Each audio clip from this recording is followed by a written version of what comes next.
कर्नाटक और केरल का एक छोटा हिस्सा और जम्मू कश्मीर, विशेष रूप से जम्मू कश्मीर ये आतंकवाद से लंबे समय से पीड़ित रहा।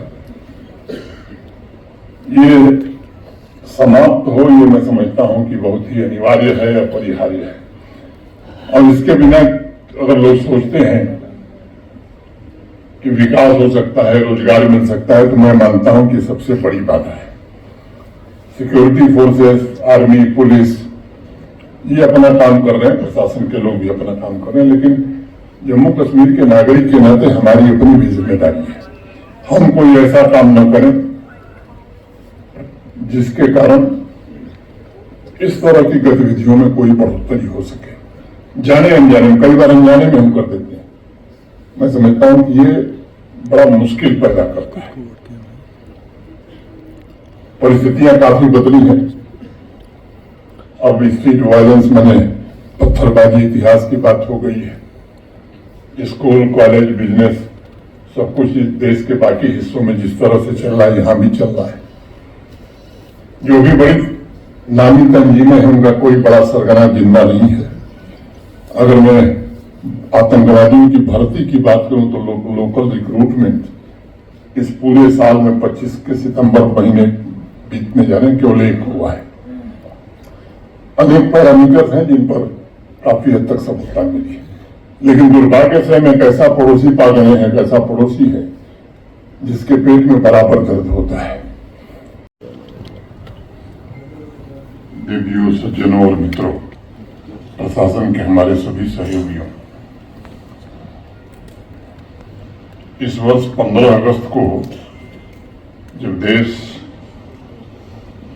स्वतंत्रता दिवस मना रहा था, तो लाल किले की प्राचीर से भारत के प्रधानमंत्री श्रीमान नरेंद्र मोदी जी ने राष्ट्र को संबोधित करते हुए एक बात कही थी, जिसको मैं आपके सामने उद्धृत करना चाहता हूं। उन्होंने एक बात कही कि सरकार की योजनाएं पहले भी बनती थी, आती थी,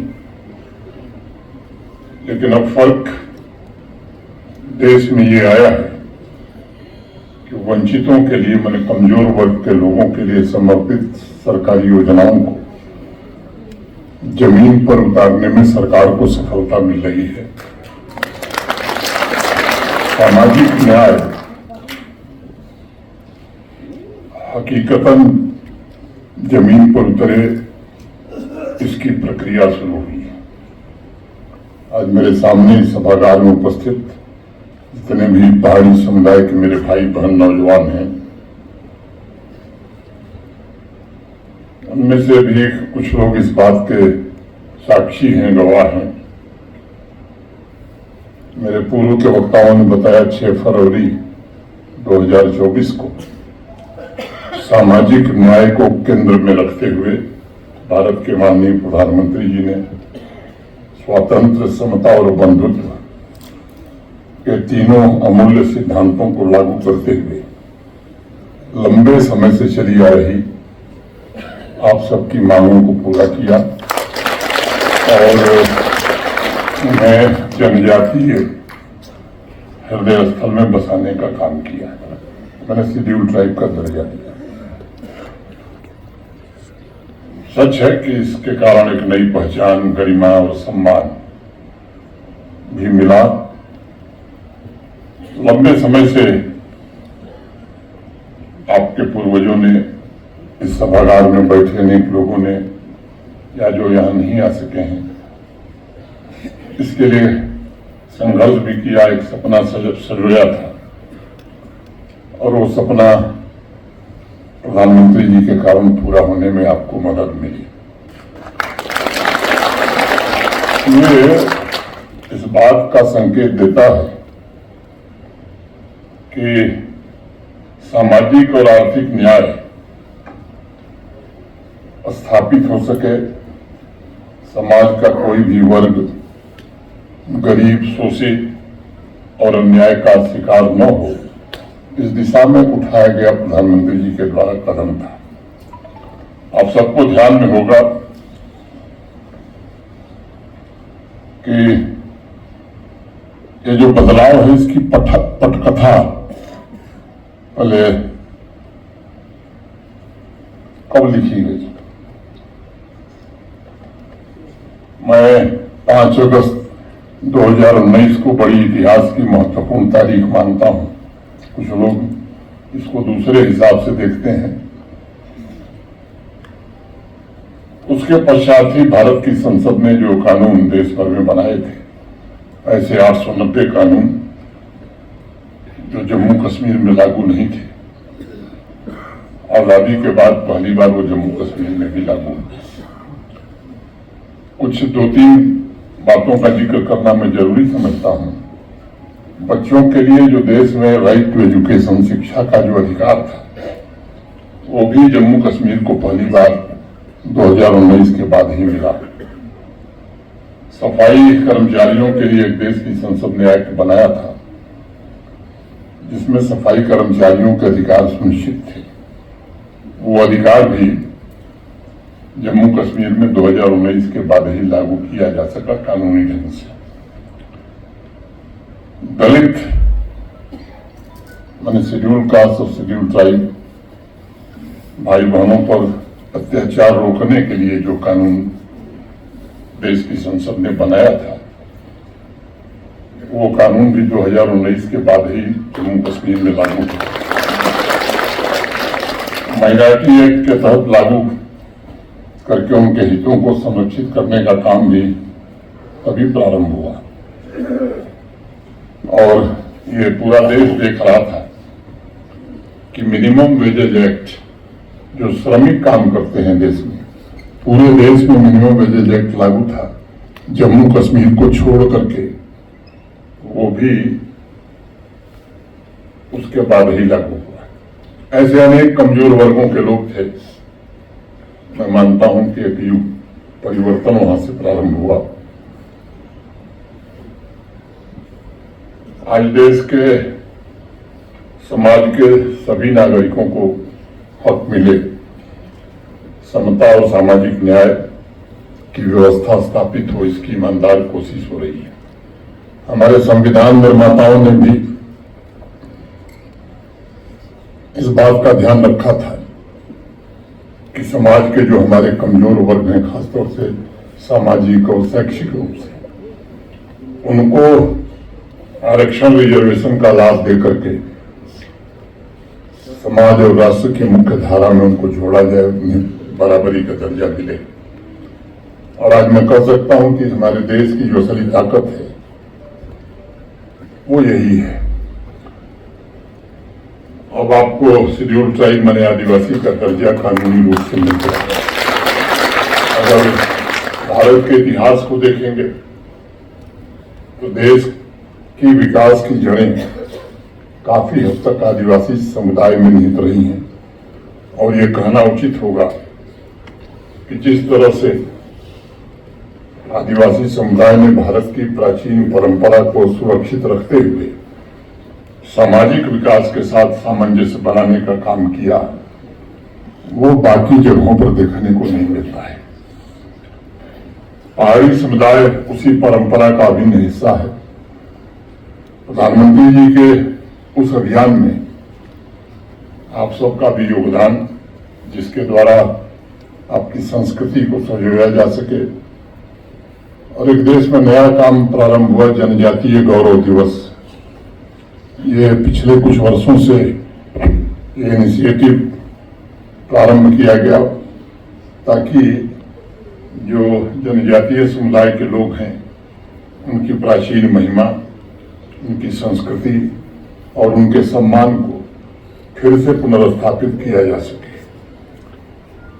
ये सच है कि पहाड़ी समुदाय का हर एक सदस्य अपने में असीम है, अनुपम है और एक अद्भुत इतिहास भी समेटे हुए है।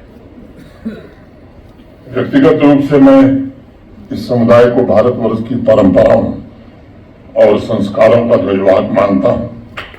उनका सर्वांगीण विकास हो, इसके लिए भारत के माननीय प्रधानमंत्री और गृह मंत्री जी, मैं जानता हूं कि पूरी तरह से प्रतिबद्ध हैं। मैं एजाज अली साहब, जफर मनहास साहब, और आदरणीय मुजफ्फर बेग साहब को ध्यान से सुना है। जो कुछ महत्वपूर्ण बिंदु कहे गए हैं, मैं उसका जिक्र करना चाहूंगा, लेकिन इस सच को भी जरा जानने की जरूरत है। बात बहुत अच्छी कही गई कि जो आपको आरक्षण का लाभ मिला वो किसी से छीन करके नहीं दिया भारत सरकार ने, इसका विचार करके, ताकि समाज में कोई विरोध न। अब समाज की भी जिम्मेदारी है कि राजनीतिक कारणों से कुछ लोग ये बराबर कोशिश करते रहे हैं और आगे भी करेंगे। मुझे लगता है कि ये आपके लिए अच्छा होगा कि जिन लोगों को भड़काने की कोशिश की जाती है उनसे आप दोस्ती का रिश्ता रखें, भाईचारे का रिश्ता रखें, और पूरे समाज से रखना चाहिए। ये देश के विकास और जम्मू कश्मीर के विकास के लिए बड़ा आवश्यक है। देश में फॉरेस्ट राइट एक्ट का जिक्र हुआ, बहुत पहले लागू हो गया था। ये तथ्य भी आप जान जाइए कि फॉरेस्ट राइट एक्ट बनने के बाद 14 वर्ष तक जम्मू कश्मीर में फॉरेस्ट राइट एक्ट लागू नहीं हो सका। वो भी 2019 के बाद ही, और 21 में मैं कहूँ उसमें तेजी आई। जल, जंगल और जमीन, ये जो आदिवासी समुदायों का अधिकार है, ये सुनिश्चित रहे, ये भारत सरकार की प्रतिबद्धता है। राजनीतिक एम्पावरमेंट, पॉलिटिकल एम्पावरमेंट के लिए असेंबली में सीटें भी रिजर्व की गई, और 2024 में लंबे इंतजार के बाद आप भी इस एम्पावरमेंट के हिस्सा बन सके। आप इस बात से वाकिफ हैं कि भेदभाव के शिकार अनेक बार आपने पीड़ा झेली है। अब बराबरी का हक आपको संविधान दे रहा है। आरक्षण सहित जो बाकी व्यवस्थाएं हैं और जो आपका अधिकार है, वो लाभ आपको निश्चित रूप से मिलेगा, उसे कोई रोक नहीं सकता।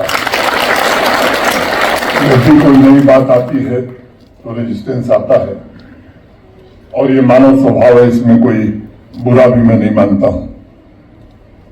तो थोड़ी बहुत दिक्कतें हो सकती हैं, लेकिन जो आरक्षण मिला है आपको, जिसके कारण एजुकेशनल इंस्टीट्यूशंस में, सरकारी नौकरियों में या पॉलिटिकल रिजर्वेशन, इसको कोई अब आपसे छीन नहीं सकता है। जो आपका हक है सब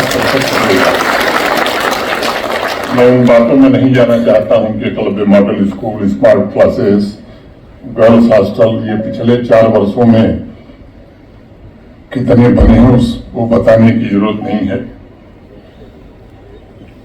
चाहे बजट की अगर मैं बात करूं तो 4 वर्षों में ये इस डिपार्टमेंट का बजट 6 गुना से ज्यादा बढ़ गया है, और बजट में भी आपके साथ कोई हस्तक्षेप नहीं हो सकती है, ये मैं आपको आश्वस्त करना चाहता हूँ। क्या वो विद्यार्थियों की स्कॉलरशिप हो, रोजगार के अवसर हो, नए हॉस्टल भी जो बनेंगे उसी अनुपात में बनेंगे, आपके लिए भी बनेंगे, जो पहले से हमारे गुजर, बकरवाल या बाकी भाई हैं उनके लिए भी बनेंगे, और उसमें कोई हस्तक्षेप नहीं हो सकती है। बड़ी संख्या में अमाउंट में भी, धनराशि में भी और संख्या में भी स्कॉलरशिप में बड़ी वृद्धि पिछले 4-5 वर्षों में हुई है। अनेक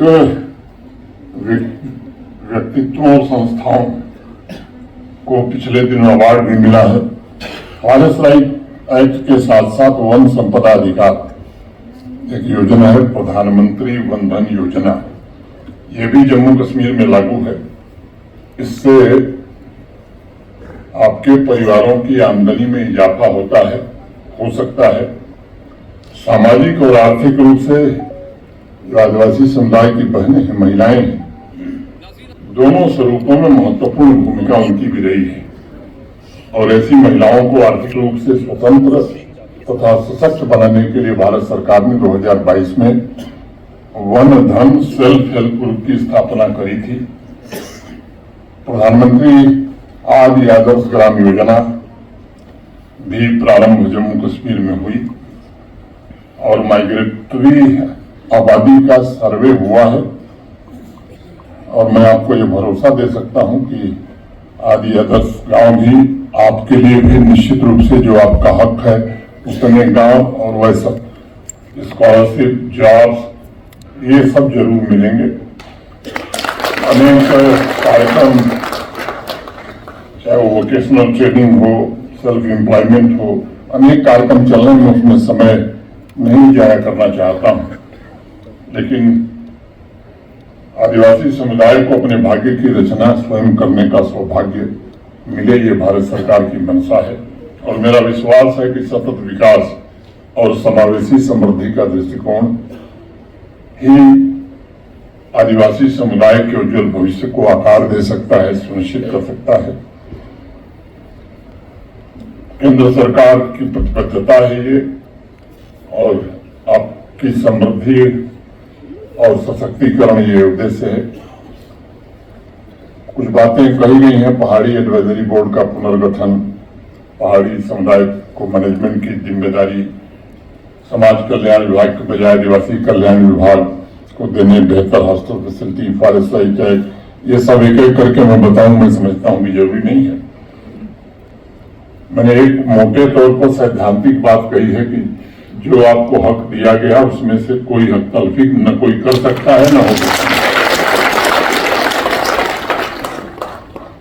कुछ चीजें हमें खुद भी करनी होती हैं। मुझे लगता है कि टूरिज्म का बड़ा जिक्र हुआ, मैं 2-3 बात कहूंगा, किसी को बुरा लगे तो मैं क्षमा चाहूंगा।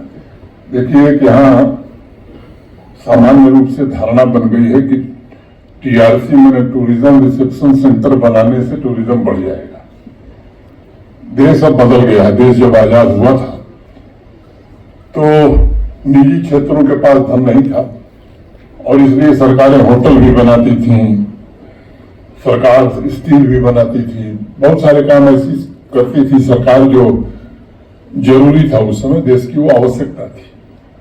अब देश जहां पहुंच गया है, मुझे लगता है कि सरकार को इन सब कामों से बाहर जहां जहां सरकारें इनसे बाहर निकली हैं वहां विकास तेज गति से हुआ है। जहां सरकारें इन कामों में उलझी हुई हैं, मैं समझता हूं कि वहां विकास की गति मंद रही है। और एक जो माइंडसेट है, उस माइंडसेट से भी हमें निकलना होगा। इंफ्रास्ट्रक्चर बढ़िया बन जाए, हर जगह के लिए जाने आने की सुविधा अच्छी हो जाए, टेलीकॉम कनेक्टिविटी हो जाए, पावर उपलब्ध रहे।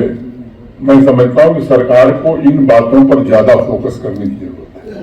और अगर हम इन टूरिज्म के सेक्टर को निजी क्षेत्र के लिए खोल दें, अब देख लीजिए देश में जहां भी टूरिज्म है, बड़ी संख्या में जहां टूरिस्ट जा रहे हैं, सरकारी हिसाब से मैं नहीं समझता हूं कि उस ऊंचाई को हम प्राप्त कर सकते हैं जिस ऊंचाई को निजी क्षेत्र के द्वारा हम प्राप्त कर सकते हैं। इसलिए हमें भी मानसिक रूप से इसके लिए तैयार रहना चाहिए और ये कोशिश करनी चाहिए, क्योंकि ये जो भाव है कि वो बाहर से आया है, ये भीतर का है, भाई भीतर का है उसकी कैपेसिटी है तो वही बनावे, देश का है ये। मैं समझता हूं कि ये भाव अगर हम रखते हैं तो बहुत सारी चीजें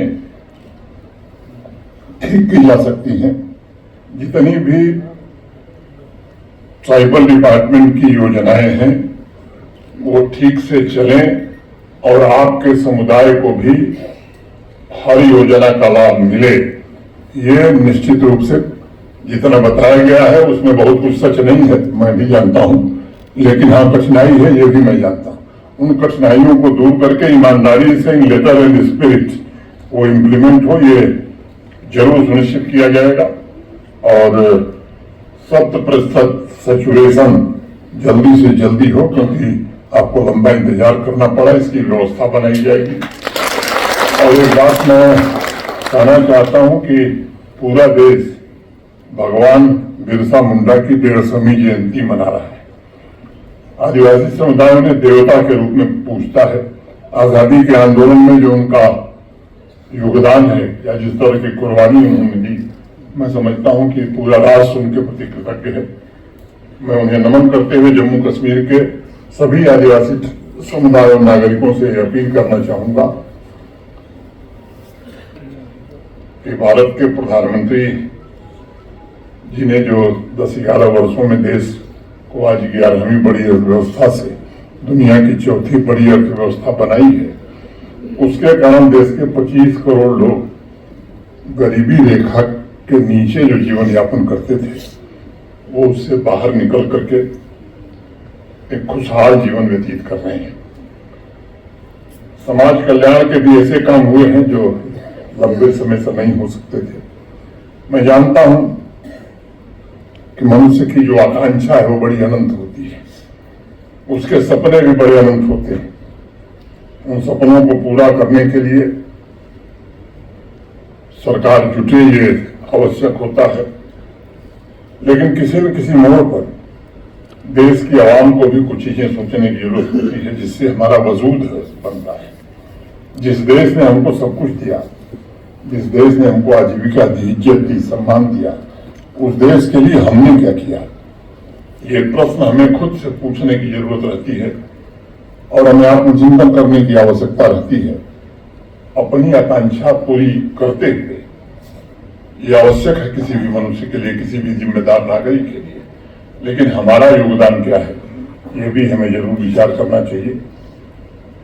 अधिकार और कर्तव्य के बीच अगर हम संतुलन बैठा करके आगे बढ़ेंगे तो मुझे उम्मीद है कि जम्मू कश्मीर का, भारत का भी भला करेंगे, अपना भी, पहाड़ी समुदाय का भी भला करेंगे। सभी अधिकार निश्चित रूप से हम प्राप्त कर सकेंगे और जो एक संकल्प देश का है, आत्मनिर्भर भारत और विकसित भारत, उसमें भी योगदान दे सकेंगे। 2 मिनट में 2 बातें कहकर खत्म करूंगा। वो देश से या किसी जम्मू कश्मीर से ही संबंधित है। आजादी के बाद लंबे समय तक हमारी आर्थिक विकास दर वो नहीं थी, परिस्थितियां दूसरी थी, लेकिन 90-91 के बाद एक दौर आया, भारत की आर्थिक विकास दर में काफी वृद्धि हुई। इतनी बड़ी आबादी का देश, हमारी आवश्यकताएं क्या है? अगर राष्ट्रीय परिप्रेक्ष्य में देखें तो मुझे लगता है कि इस देश को जरूरत है तेज आर्थिक विकास दर की, और संयोग से हम दुनिया की फास्टेस्ट ग्रोइंग इकोनॉमी आज हैं और ये विकास निरंतर बदली रहे और ये विकास समावेशी हो, खासतौर से गरीब और ग्रामीण इलाकों तक इस आर्थिक विकास का लाभ पहुंचे, ये बड़ा आवश्यक है। दूसरी जो एक बीमारी देश में है भ्रष्टाचार की, जो देश को खोखला करता है।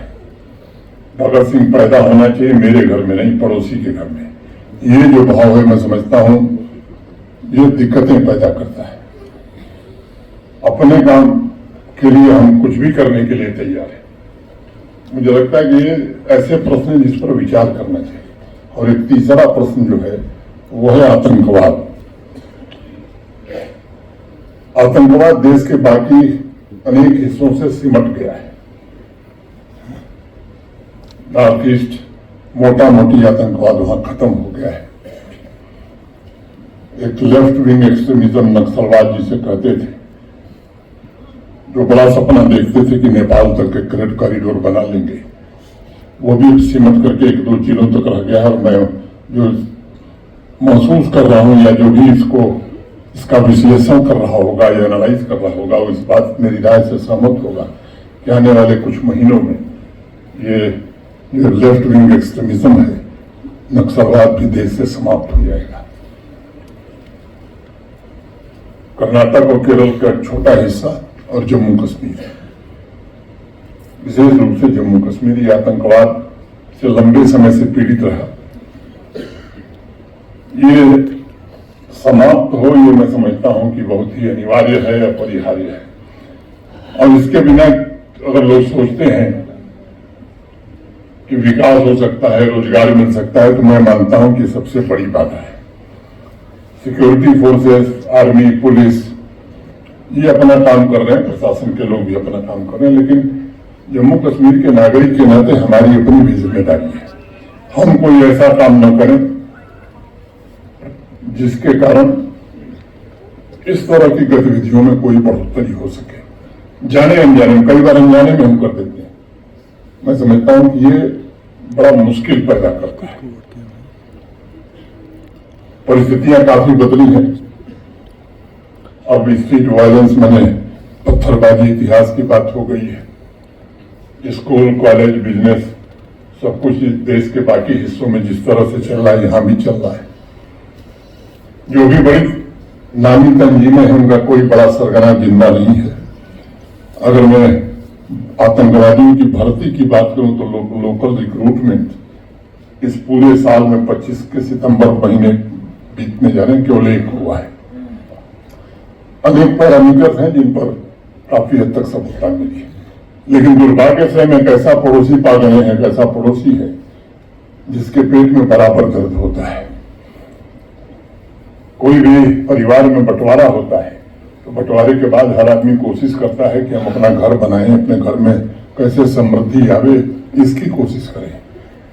47 में बंटवारा हुआ, आजादी मिली, पाकिस्तान बना, और बंटवारे के तुरंत बाद अपना घर संभालने की बजाय उसने देश पर, जम्मू कश्मीर पर आक्रमण कर दिया।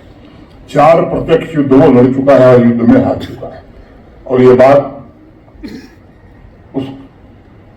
उन लोगों को समझ में आ गई कि प्रत्यक्ष युद्ध में भारत से कभी जीत नहीं सकते, और इसलिए अप्रत्यक्ष युद्ध, और वो भी लोगों को रेडिकलाइज करके, गुमराह करके, अनेक जवान, पता नहीं कितने लोग, कितनी माताएं बेवा हो गई, कितनी बहनों का सिंदूर मिट गया। 40,000 से ज्यादा लोगों ने अपनी जानें इस आतंकवाद के कारण दी। मैं समझता हूं ये सिलसिला कब तक चलेगा। इस सिलसिले को भी पूरी तरह समाप्त करना, ये जहां सरकार, प्रशासन, फोर्सेस का दायित्व, वही आवाम का भी दायित्व है। मैं जानता हूं कि आप में से लोग राष्ट्रवादी हैं, देश आगे बढ़े इसके लिए आप निरंतर, कभी आतंकवाद को आप समर्थन नहीं किए हैं, लेकिन मुझे लगता है कि आवाम को भी इसके लिए आगे आना चाहिए। जब नैरेटिव इस तरह के बनाए जाते हैं, उससे कभी कभी नुकसान बहुत बड़ा हो जाता है। मैं ये नहीं कहता हूं कि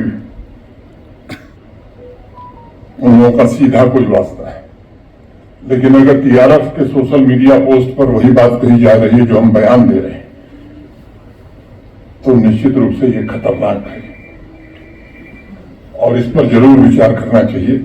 मैं फिर से आप सब बड़ी संख्या में आए, खासतौर से जो दूर के इलाके से, रजौरी, पुंछ से आए, उन भाइयों का विशेष रूप से मैं आभारी हूं। इस आयोजन के लिए आप सबके प्रति हृदय से आभार व्यक्त करते हुए और एक बार पुनः आपको ये भरोसा देते हुए कि जो पार्लियामेंट ने कानून बनाया है, इन लेटर एंड स्पिरिट उसका हर लाभ आपके समुदाय को मिलेगा। अब ये कहने से सब कुछ लागू हो जाएगा ऐसा मत समझिएगा, दिक्कतें उसमें आएंगी। आप लोगों से भी मैं कहना चाहता हूं कि ऐसा तंत्र, ऐसी व्यवस्था बनाई जा सकती है कि आप बातचीत करते रहें जिम्मेदार लोगों से। हम भी महीने 2 महीने पर उसकी प्रगति को देखते रहेंगे।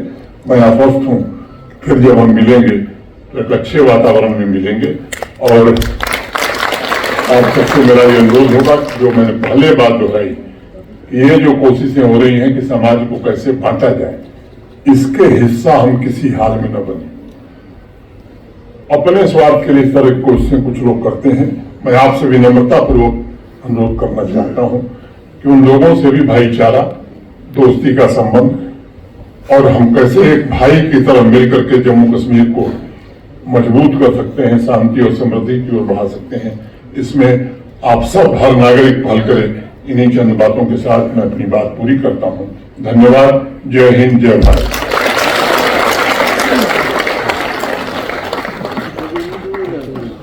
बहुत बहुत शुक्रिया जनाब honourable lieutenant governor Shri Manoj Sinha जी।